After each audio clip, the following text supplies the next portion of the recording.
Ladies and gentlemen, boys and girls, viewers of all ages, good day to you. Welcome back to the channel. I'm glad you guys are here.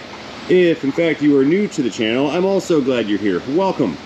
This is a 2010 Chevrolet Tahoe. It's two-wheel drive. It's blacked out, tinted out. It's got the black 22s on it. We had done some diag work on this vehicle previously in the week, and I'm gonna follow up with a couple repairs here. One of the things we had noticed when we were inspecting this vehicle is that the front strut mounts seem to have turned into liquid and were squirting out from under the spring. Now, earlier I had already done a few maintenance items on this particular vehicle. The first episode of this, we did some diag work and repaired the brake booster system. It had a faulty vacuum slash pressure sensor. And afterward, not on a video, I have performed the royal flush, so to speak, maintenance service. Basically what that was I replaced all the fluids in the vehicle. Transmission fluid, differential oil, engine coolant, and I think power steering as well. Now, one of the things we had found during our inspection is all the rubber on the isolators on these struts, which is basically a shock absorber with the spring built into it. All the rubber on this stuff is deteriorating quite rapidly and is falling apart. It actually looks like it's melting off the strut itself. So what we're gonna do is change out these struts with new complete units. Rather than trying to piecemeal these together with aftermarket components, we're just gonna get the entire strut assembly. So we're gonna do that on both sides on the fronts. We are not going to do anything with the rear shock absorbers because this vehicle is equipped with some of these load assist shocks and they've been replaced before, so there's no cause for failure on these units back here, so we're not going to bother touching those. We've got 2 bolts at the bottom, some pry bar action, 3 bolts up here at the top, and then this unit should just drop right out of the vehicle. So I imagine this is going to go fairly quickly, so what we're going to do is get these 2 struts handled, and then we're going to switch to the performance modification section of this vehicle. I happen to have a Chinesium, don't get mad at me for making fun of you, but I've got this Chinesium hot air low performance intake. We're gonna take this thing and get this installed in place of the factory airbox and filter assembly. So guys, stay tuned, and gals, because this is gonna be a very good video. Opening the hood.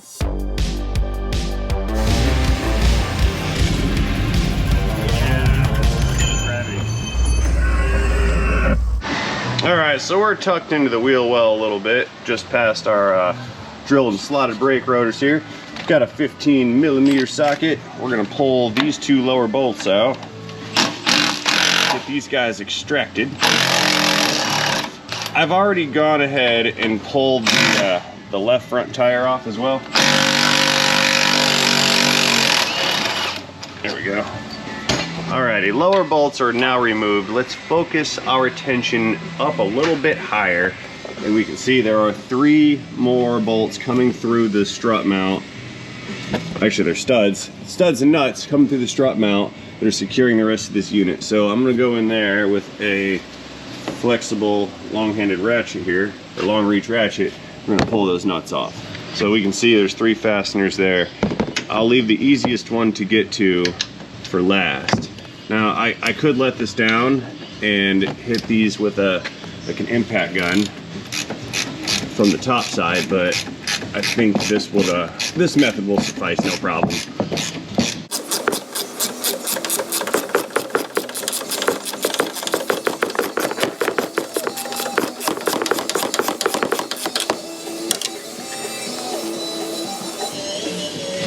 Okay, there we go. Set that guy aside. Yeah, I figured by the time I let this thing down and move all the stuff out of the way and then start taking things apart so I can stick a gun down in that hole, I could have simply just ratcheted them off. So basically, the power tool way may not always be the fastest way.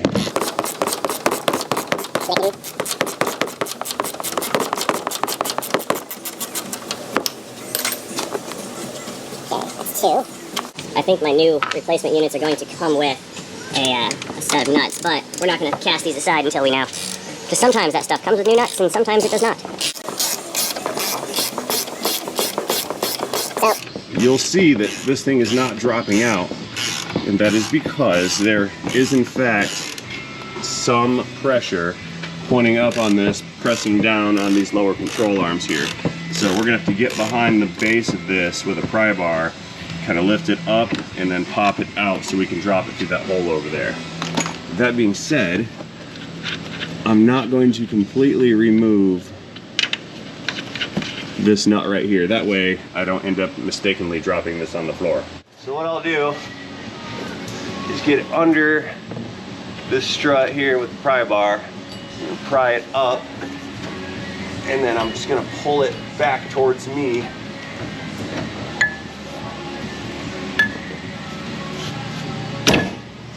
There we go.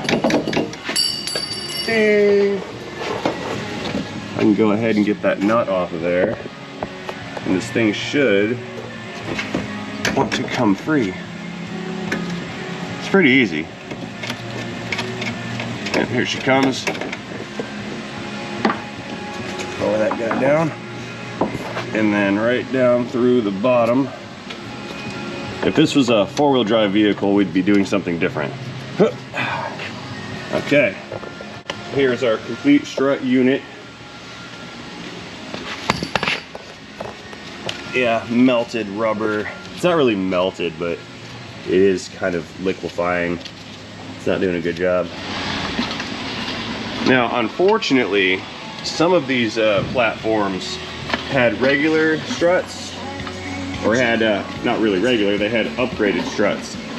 This unit has regular struts, but there was an option called Magna Ride, and it was a auto leveling ride adjusting strut mechanism with a bunch of sensors and stuff inside of it. Those things had electrical connectors going to them, and they were remarkably expensive. And I mean expensive to the tune of $900 for each unit. And that's actually not that bad. I did a set of struts once in a Lexus. They were air ride struts, and those struts were $2,700 per strut. Yeah. So careful if you're out buying cars with fancy options, because adjustable suspension is remarkably expensive.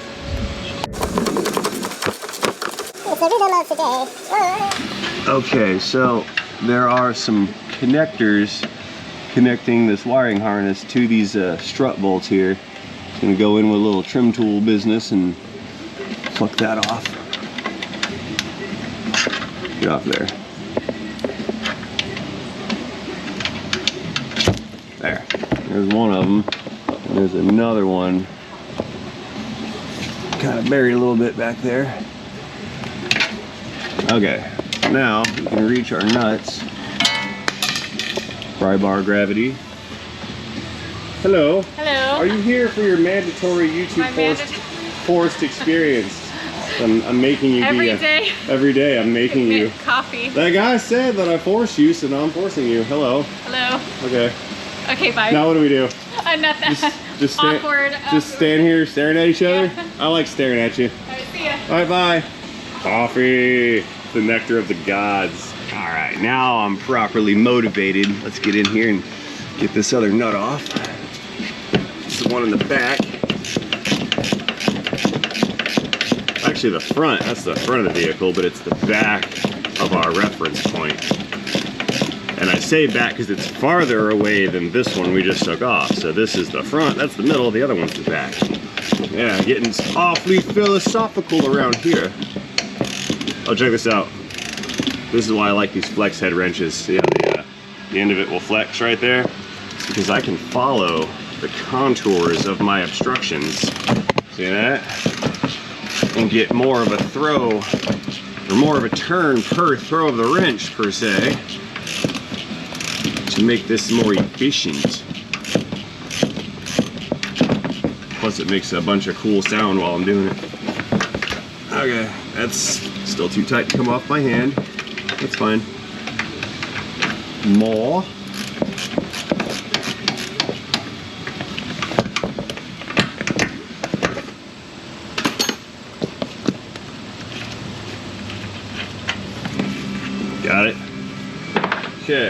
2 down, uno mas. 1 more to go. There we go.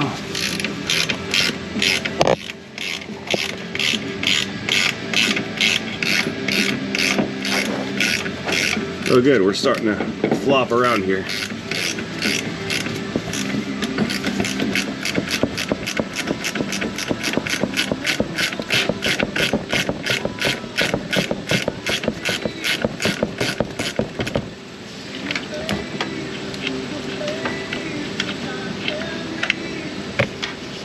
Last one, good.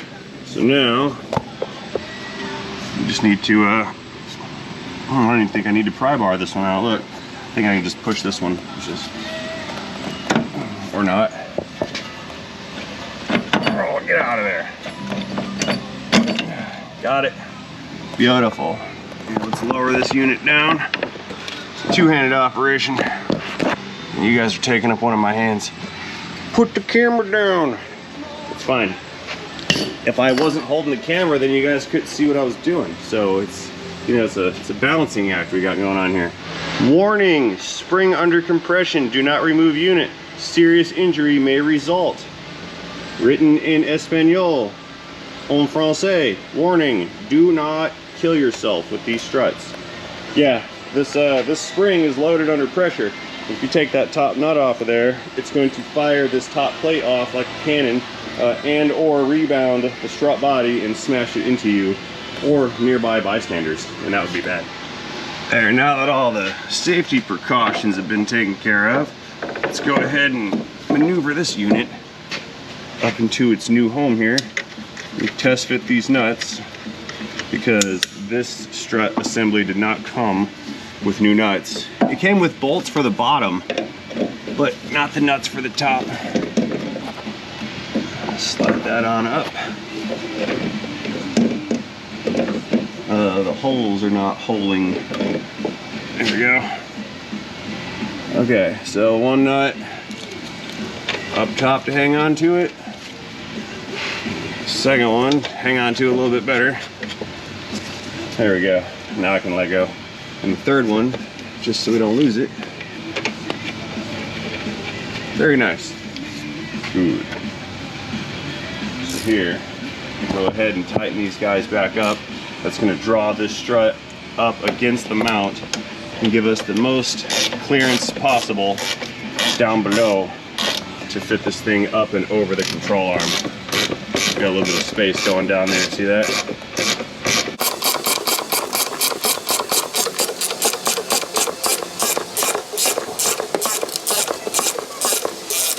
How are we looking? And it's about as high up as it's going to come.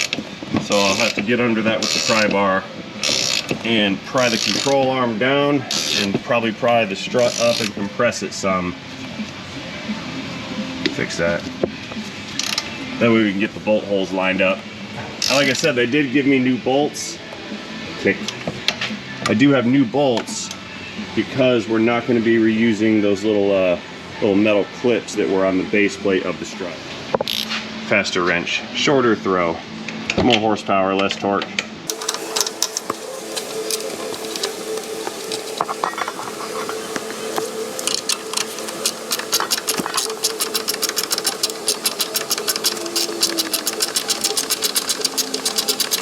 I'll run that nut all the way down, and we'll apply actual torquage with the longer wrench in a moment.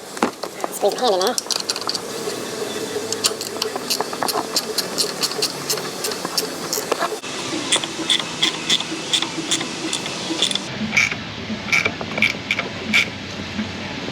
Keep flicking this wire out of the way. I don't want to make that wire become smashed at the base of the nut, because then I'll poke a hole in it, and that would not be okay, because then I have to do a wiring repair. It's good. Get our angle right.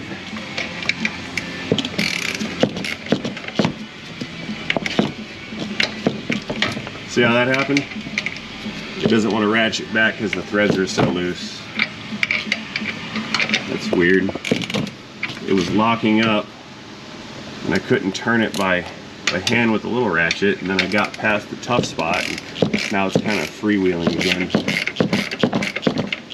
What you can do is pull on the wrench, and that might give some extra friction to let the ratchet reset.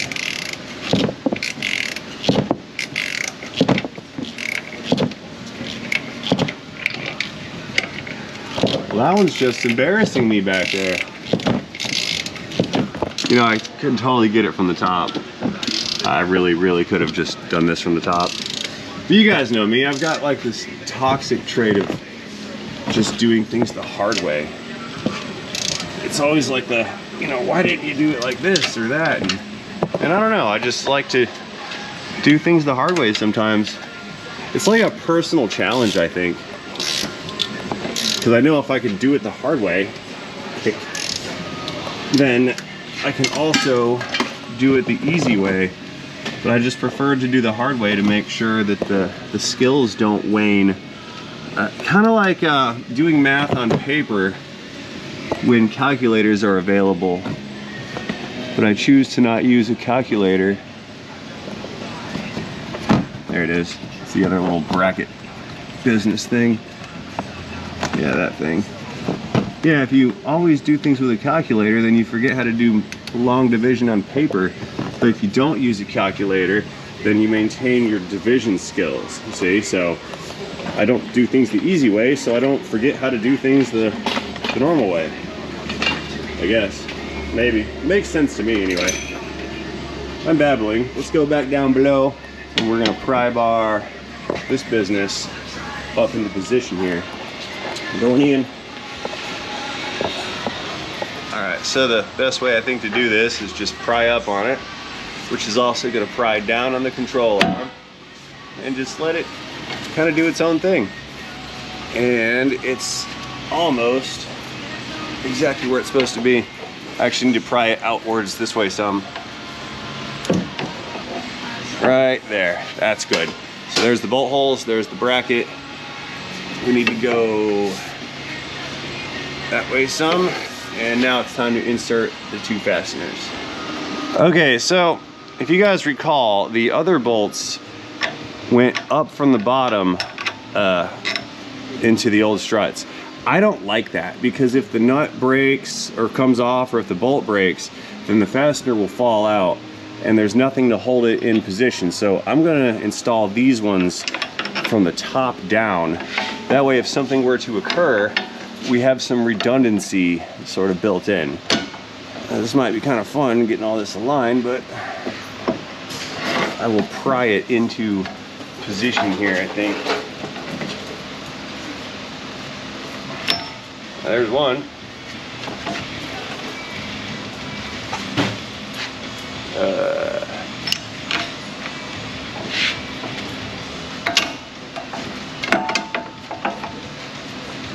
There we go, second one, good. And it came with two nuts. These are pinch lock nuts. The inside diameter of the threaded surface is not exactly perfectly round, so it actually stretches the nut as it goes over the bolt and creates some friction, and that will prevent these nuts from ever wanting to back off and become loose.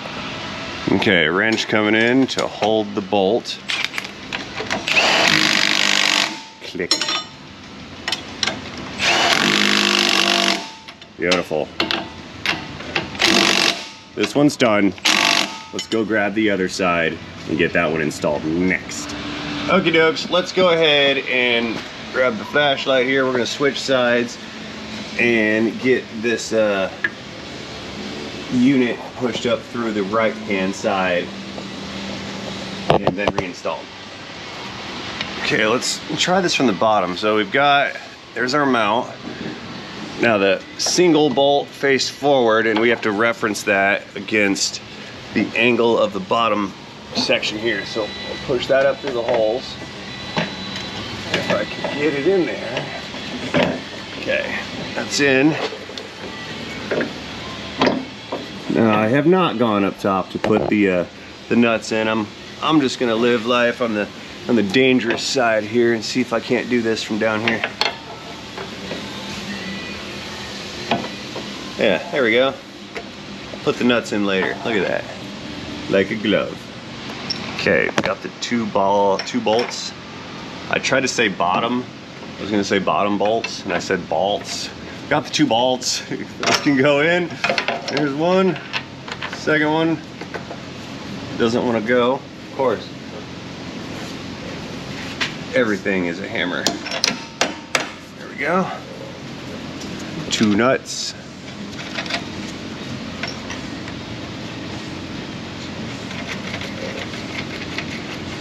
Good.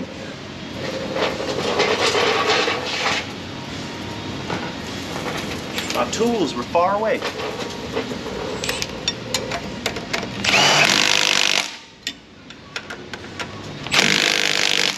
Click.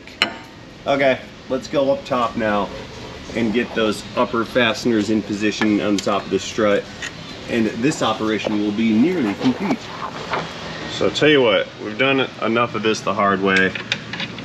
I'm gonna go ahead and just let this vehicle down, and we're gonna climb around into the engine compartment because I wanna go ahead and pull that intake off and get this this Chinese hot air intake installed. It's got a little shield on it. There's a whole bunch of little knick-knacky parts in the box over here, and then of course the shiny red little bit of tubing over there. So I'm gonna let this thing down, and we'll just tighten those bolts from the top when I pull that intake off. Yeah, I could have done that earlier, but I didn't. Second chance, black subscribe button. Okay, as we move forward, I would like to take this second to remind you to consider subscribing to the channel. It's a totally free way to help us out, and we really appreciate it. Thank you so much. Tahoe coming down. Almost all the way down here. Alrighty, we're up top on the intake side, or the engine compartment side rather. We're gonna go ahead and work on this intake business real quick. Pull the cover off, set that over here. We need to remove this guy right here, this tube, this air box, that mass airflow sensor, and then figure out how all that stuff's gonna go together in with that or whatever new unit over there. The Chinesium thing, the hot air intake. Okay, let's get the air box unbolted first here. There's 4 Torx fasteners that hold the 2 sides together. Pull these guys out. Now, I am gonna end up saving all this stuff, and I'll return it to the customer in case they ever want to put their factory system back in. Maybe they don't like the hot air intake, or maybe it sounds silly. This last bolt's the fun one. Oh, it's far away, it's behind a transmission line, and it's pointed like that way. Work that guy out. Now, I could have planned this a little better and pulled this off earlier when I did the transmission service, because I was right here for the transcooler line. I'm also going to need to remove this mass airflow sensor right here as well. That has to be transferred over into the new system. Hopefully this doesn't set any trouble codes. The issue with some of these aftermarket intakes is that they can actually change the velocity of the air moving through. For example, if you have a larger pipe, you can have more airflow, but the velocity will be slower. And these mass airflow sensor systems are calibrated. See all the little sensing elements in there? Those are calibrated for a certain amount of speed of air going over it. And if you drastically change that, it could skew the readings of this and give you a check engine light with, you know, maybe like a P101 code, or some kind of mass airflow correlation type of DTC. So not all intakes are created equal. And another thing that can cause mass airflow system problems are these oiled filters here. If you over oil them, they will contaminate the elements on the sensor, and that can also cause mass airflow trouble codes. I'm not saying it will, but it can. And I assume no liability for that situation in this situation. because it's not a Banks intake. The Banks performance intakes are in fact calibrated and designed specifically to avoid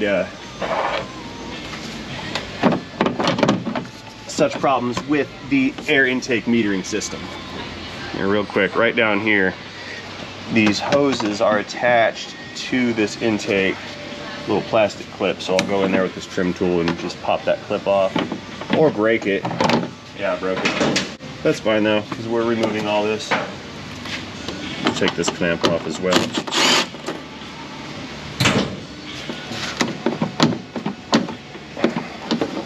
Become disconnected, please. There we go. See, this is going to make a lot more noise with this other unit because this new intake does not have this baffle system right here designed. It's kind of like a muffler. It's a muffler for your intake tube. Same thing with this one right here, another big baffle. Set those aside. Now, off to the left, the lower part, the filter housing, this just kind of snaps in with some rubber grommets. So what we need to do is just kind of pull it up and out. Yeah, see, there's one of the grommets right there. There's one which tore. These are supposed to stay down in the structure, and then the little nipple business pieces just kind of slide into them. That's how that's supposed to go. Come out, grommet. There it is. Now, the reason that I call these hot air intakes is because that intake tube is going to run from the throttle body over to here, and there's going to be like a little heat shield business that bolts on, and then the filter is going to go right here.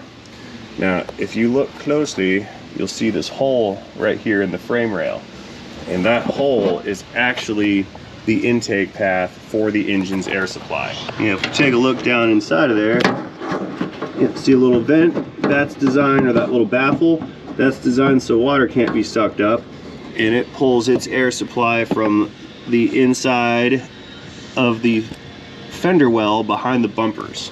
See that? And what this does is offers some insulation from the heat inside of the engine compartment. But when you delete this system and you allow an alternate path of air to come in, you're effectively not using this intake port here, and you're drawing air from this area.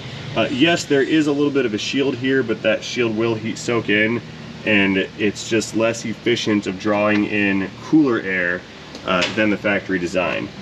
So maybe in a cold atmosphere that would be okay, but long-term city / highway traffic driving, and you're actually pulling in the warmer air.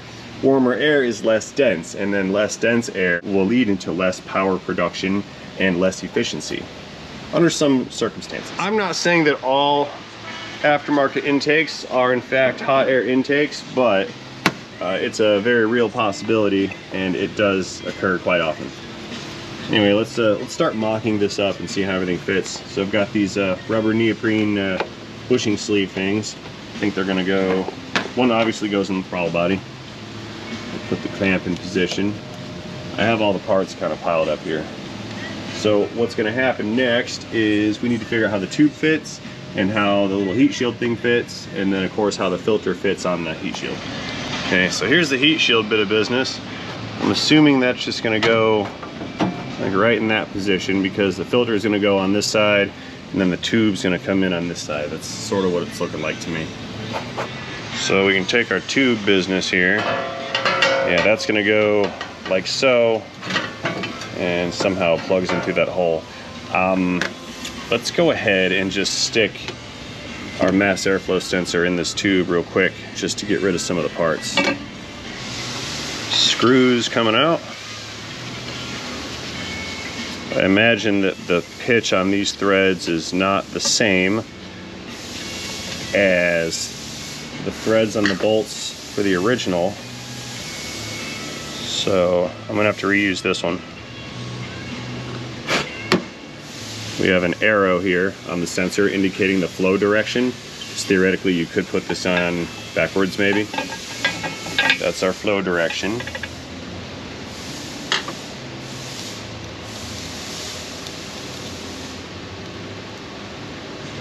Come here, screw. Oh, I'm about to drop it. I have no friction on these gloves for tiny fasteners.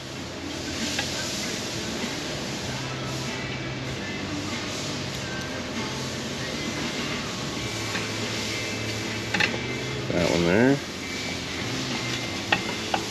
Yeah, we're basically kind of going with what we know. There are no instructions for this this intake. It's just this powder coated tube and some rubber stuff. Okay, that's gonna go there. Let's go ahead and put the clamp over this. That goes there.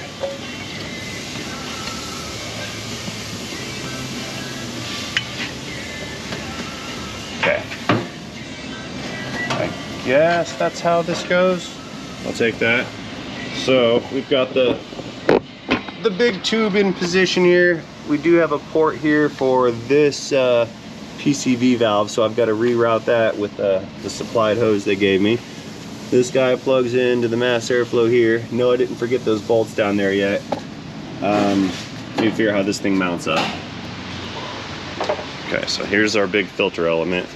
See, it's got a huge mouth, but then there's this little funnel thing here designed to take that down. This right here is to maintain that velocity that we talked about earlier. If you were to just feed this into the engine, it'll slow down the airflow. So we neck it down with this Venturi and it speeds it up. You get more velocity out of it. So it looks like that plugs into here. And this thing seems to have a place for some fasteners on it. So that's gonna bolt onto the, what you call it here, this little heat shield business. Pull this back out. So that thing bolts onto here, but this thing does not fit onto the tube. So that will require another little rubber piece of business here. Slide this guy on. All the way down. Okay, that's good. I'm assuming this is going to get a clamp. The question is, do I have to clamp it before I bolt this together? And I think I do. Okay.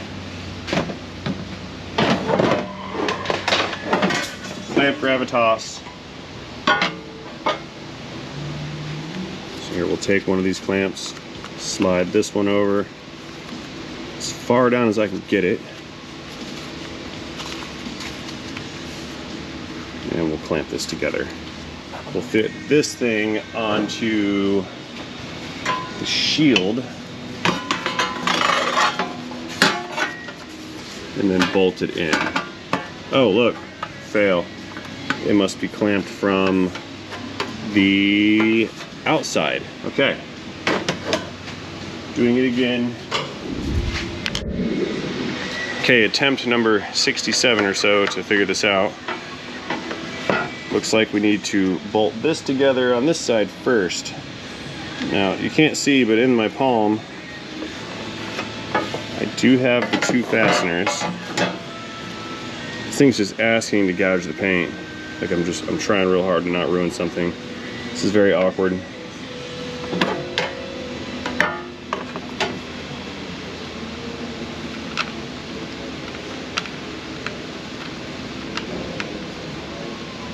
Please thread in there. Do these even thread? It's Chinesium cut fasteners. There we go. Dave's snickering.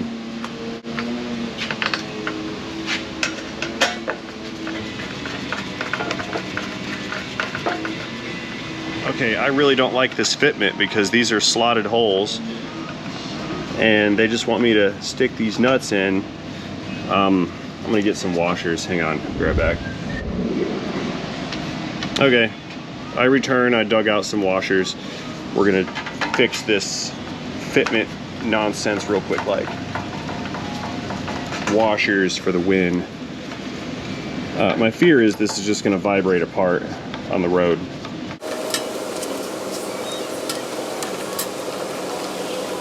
Okay, so that's mostly looking centered.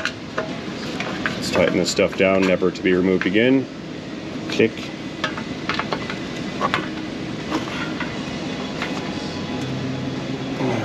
Double click. Okay, that's good.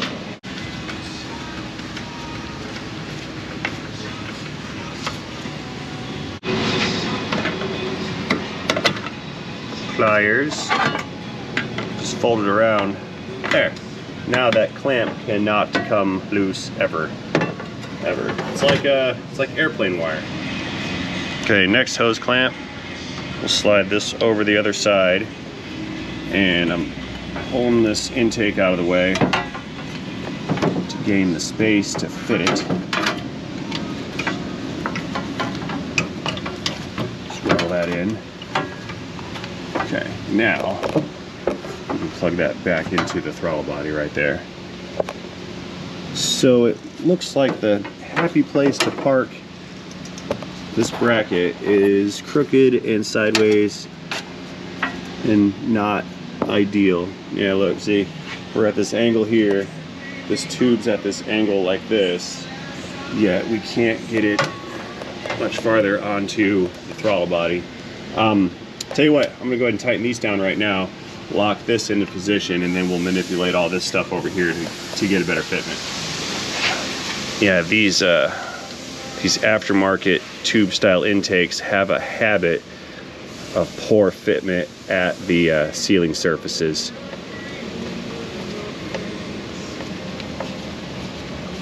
And if it leaks here, you'll get a trouble code. So basically, these are trouble code creators. Performance reducing trouble code creators. There we go. I'm not going to bend these clamps over because it stands to reason that eventually someday someone's gonna have to remove this.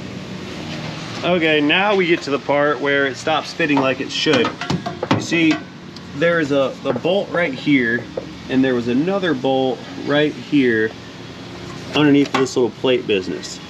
I'm assuming that this hole and this hole is designed to line up those two holes, but they're not equally spread apart, and when this thing is assembled and in position, they don't line up anyway. So I am just going to have to improvise this situation, and I'm just going to make some new holes right here to bolt this thing to, and we'll just use the original tray. I won't remove it, and we'll just self-tapping screw bolt this thing down and then secure it. That's what I'm going to have to do. So we have to improvise. It'll be very easy. I'll use some self-tapping screws and a washer. Now, this is all in position. It's all sitting flush. So what I will do here is just get some self-tapping screws with a washer coming in down inside. I'm going to use those original holes as a guide.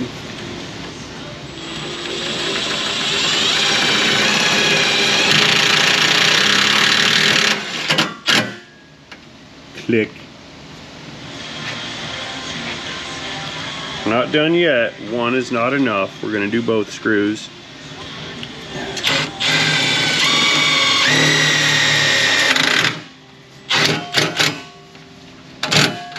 Yay! All right, got that one in. But there's still a bunch of flip-floppiness here. In my kit, or in this or whatever, I ended up getting and receiving some kind of aluminum bracket. I really don't know where to put it. The obvious place to put it is right there where that little slot is, because you would think that you kind of bolt this thing to the slot, but then this is a 90 and this is off at like a 40-degree angle. So if I were to bolt this anywhere, it really has nothing to bolt to unless I put it in the hole. Yeah, I don't know. So I think I'd rather just maybe I'll just bolt it on right here. Here's what we'll do. We'll throw it on the ground. I took it and threw it on the ground. Please, you can't buy me hot dog, man. Oh, that went way down there too. And that's at a minimum. I'm not getting that out with a magnet. Yeah, it's way down there. Ay, ay, ay, ay, ay. Let's see. It went up here. Isn't it? You guys see it?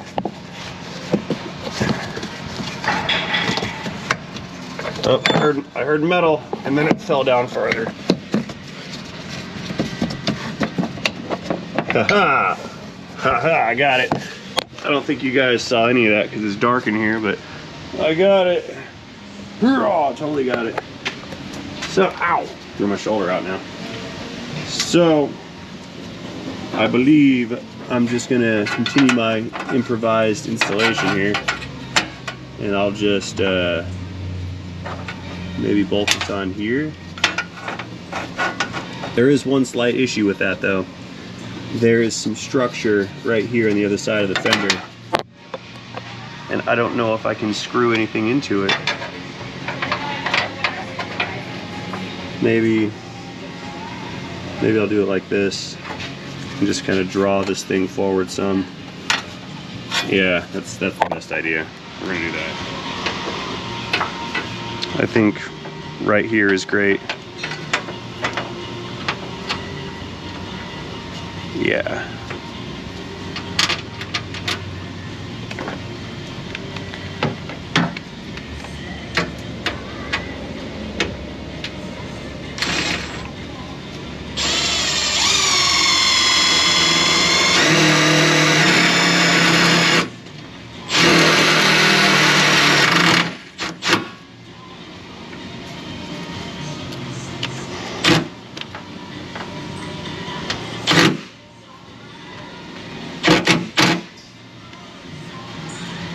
Okay, bracket's on. So we need a new hole in this little panel right here. So let's go ahead and stick one in right here. Right on the edge, but not too far away.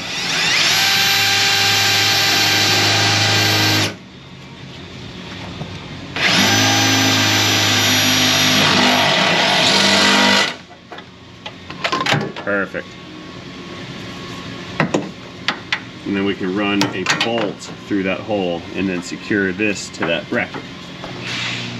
So I've got one nut, or bolt rather, and that's gonna fit.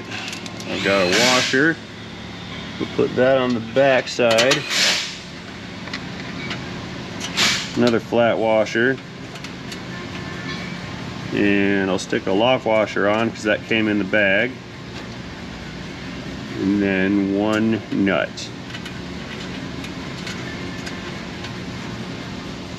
There. 10 millimeter.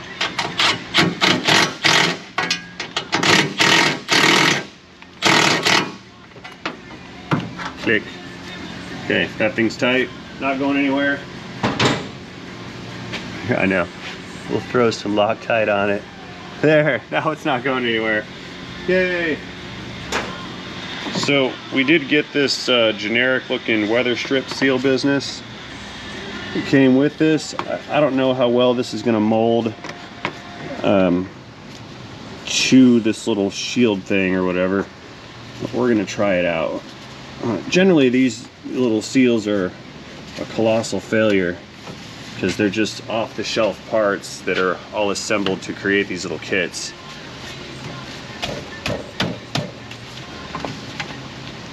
I guess that's good. Sure. And so what'll happen is eventually this right here will start to tear apart, or it's just going to come off. We're going to have a hard time keeping it together around this corner over here, and just long term these things don't really last very long. Anyway, I'm going to go ahead and cut this off right here, and that will be sufficient for our little seal business there.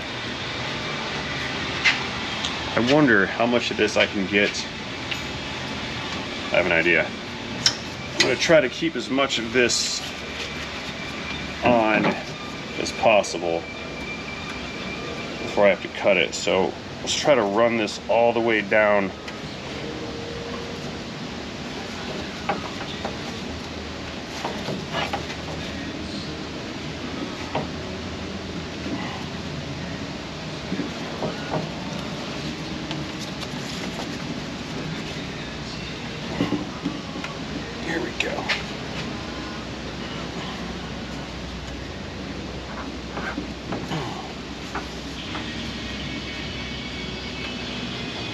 Yeah, that's kind of better. That 90-degree turn again.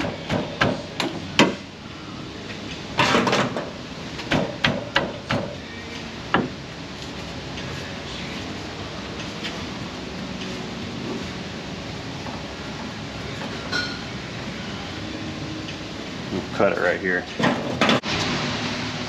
Lining up the clamp evenly around the filter element. Screw this guy down.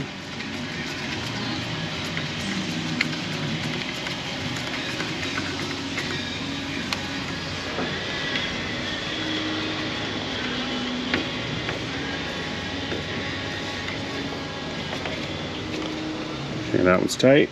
And the last one is going to be this clamp right over here. Let's get this one straight and even. I don't like hose clamps that are like off at an angle for a number of reasons. I mean, they don't have to be perfect, but you gotta at least sort of put in some effort to get it right.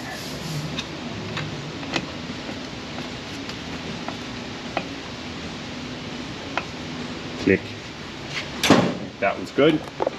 So we need now to connect our mass airflow sensor connector. Let's see here.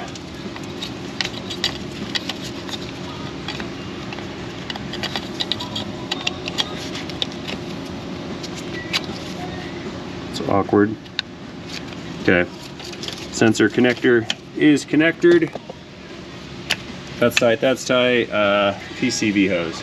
So right here is the old PCV hose, which attaches right here to the valve cover. I think. Let me disconnect this thing that's in my way a little bit.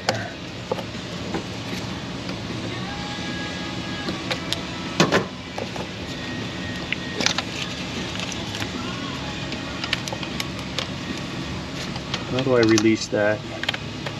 There's a little tab.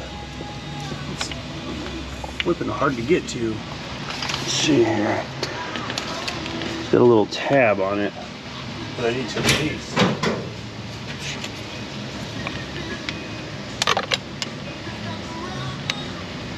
There we go. Okay, pull that guy off. Now, we take the supplied piece of rubber hose they gave us, shove that over PCV, and then it's going to go right over this little port thing right here. And that's how she goes. However, there's an issue with this issue right here. They did not give me any clamps to clamp this on with, and I just don't like it this way, so I'm gonna put a clamp on these on both ends. I don't think I need to, because that's on there pretty good, but due diligence. Plus, it'll make the guy that has to take this off next really upset that they gotta screw with all these clamps. I'm kidding, I'm kidding. I'm always looking out for the next guy, because that next guy could be me or you. Yeah, always look out for the next guy. It's just a good protocol. Now that one's gonna be fun, because look, there's no space to put a clamp. And that's the more looser of the connections too. Let's see if I can't sneak this guy in here without interfering with this fuel injector.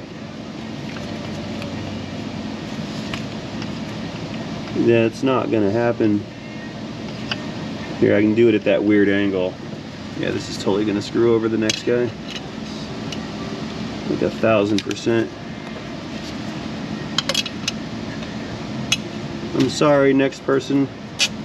There we go. We'll relocate the fuel injector. We'll just rotate it.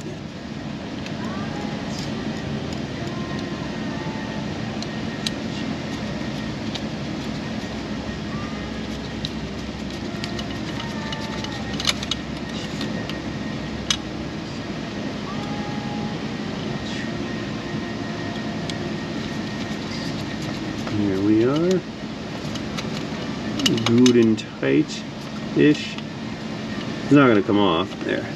And now I can put this injector back slightly. There. This guy. Oh, this is a problem. There's a recurring theme I'm seeing here on this truck. And that theme is there's bare wires on critical wiring harnesses exposed everywhere. Hang on, I gotta fix this. This is not working. I need to throw some wire loom together on some of these wires. I'm not gonna go all crazy with it. We're just gonna throw a little bit of loom on, because I just can't have wires that I touch just sitting there dangling around with no protection. Gotta wrap it up. And tape, loom, convolute. Now, I'm not going crazy with this. I didn't bill for any of this stuff. I'm just giving it away, but just trying to do a better job here. So it's not going to get the full harness rebuild. We're just throwing on some convolute and have a nice day. That's it. Nothing more.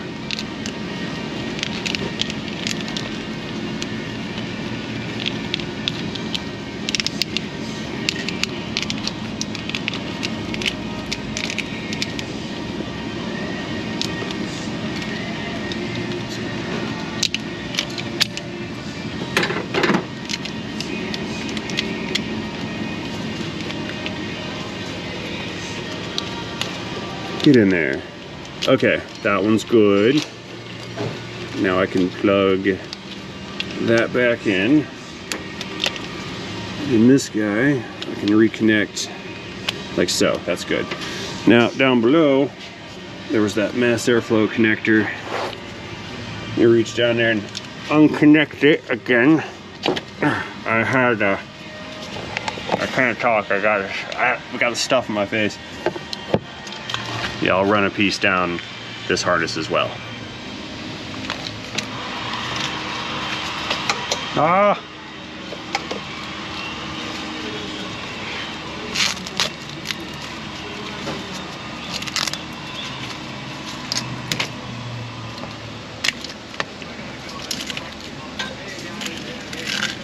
Look at that. Just turned into powder. Nothing left. There.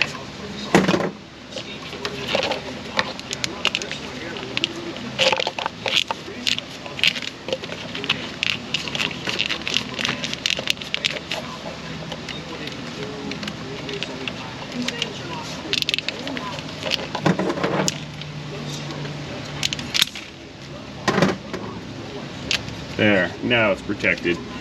Give it the reach around, plug it back in. Now, we're nearly complete here. Let's throw the engine cover back on. Stick that down in there. Slip it in, which it didn't clip. Now it did. Awesome. Okay, we're back together. This is our new hot air intake. I mean, it kind of works as a Kohler intake, but I don't fully agree. Let's go ahead, start this engine up and see how this thing sounds. Beginning engine starting sequence now.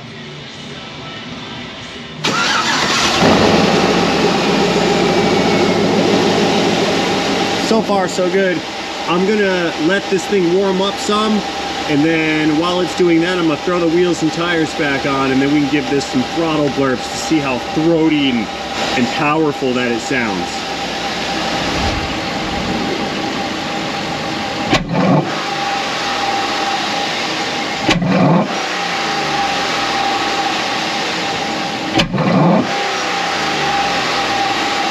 Oh yeah, do you hear that suction sound?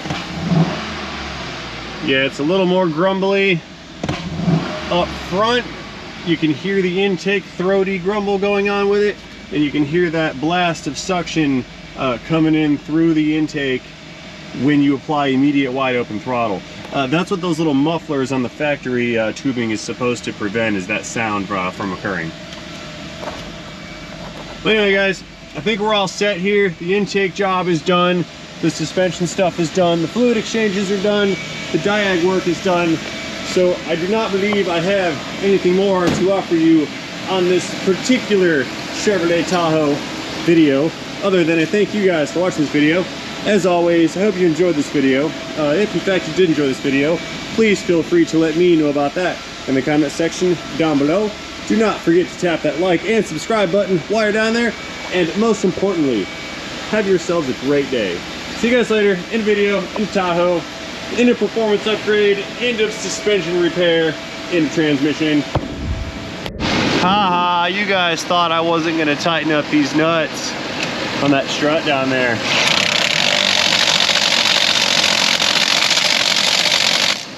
Click. Okay, one quick test drive, see how this thing sounds under wide open throttle. There's that throatiness.